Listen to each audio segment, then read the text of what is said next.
haven't done anything with the Weird Voices art series, or at least not a lot, since 2024, which surprised me because I think of it as a current series.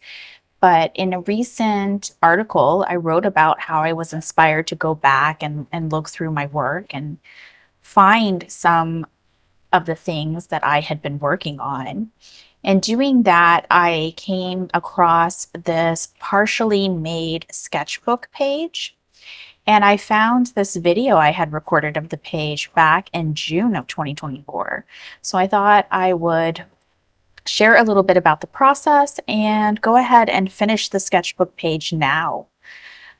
So if you've seen some of my previous videos, you'll know that I scrape a lot of paint off, leftover paint onto a page, and then I find pictures inside, which is what I'm doing now.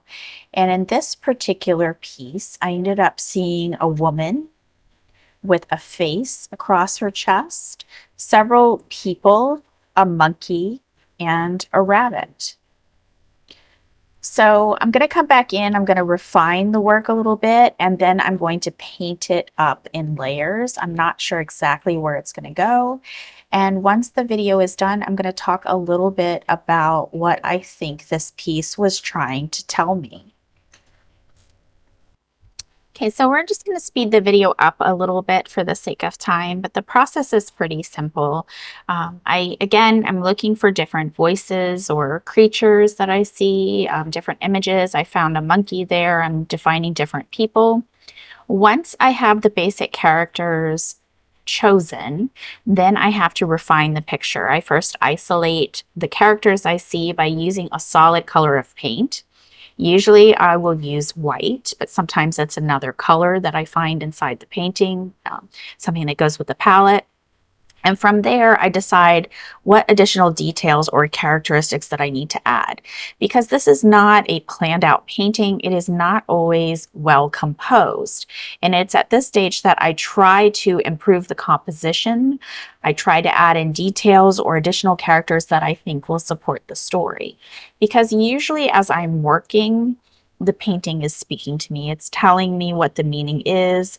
I'm beginning to get hints of it. And by the end, I usually have a good idea. It's very rare for me to finish a piece and not understand what I was trying to do. Sometimes the message is very simple and silly, and sometimes it's more serious. So in a moment, you're going to see me switch over to painting. And at the end of the video, I'll come back and tell you what I think the painting was trying to say.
Here is the finished painting. It's acrylic paint on paper. There's some ink in it, mainly used as the outline.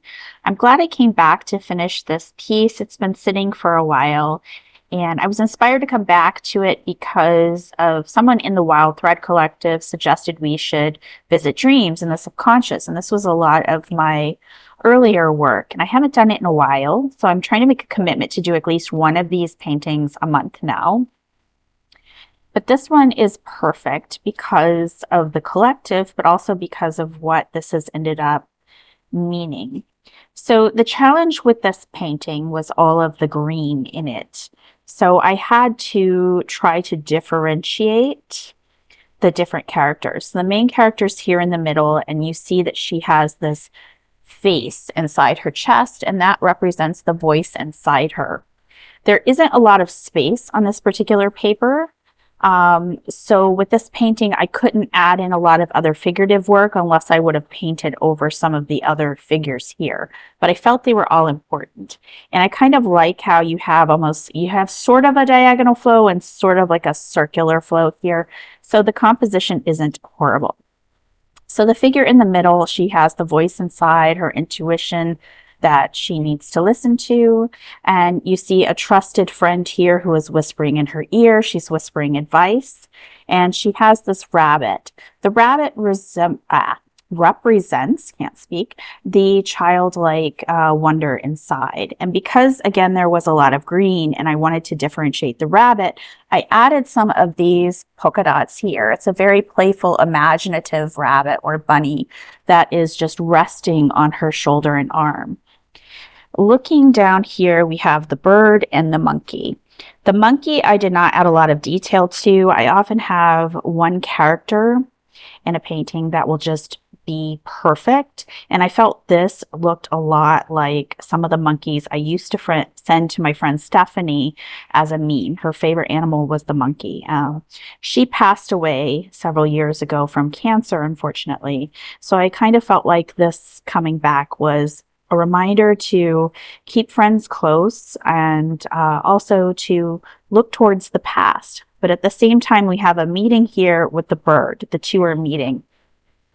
Birds often represent to me soul and future and thought and ideas. So it's sort of like a meeting of the two where the past and the future are coming together in a balanced scenario.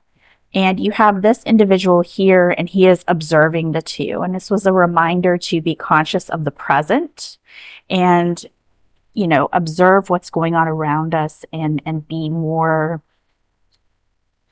I guess you would say, thoughtful and practicing gratitude and being aware of what's going on around you. So overall, I like how the piece came out. I'm going to put a link in the description for the video for the Wild Thread Collective zine, which this is a part of. I'm very excited. It's the first zine I've ever worked on. It's checking something off the list for me that I've wanted to do for a long time.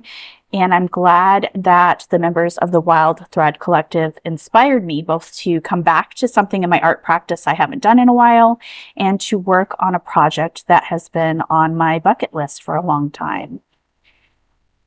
Thank you very much for watching.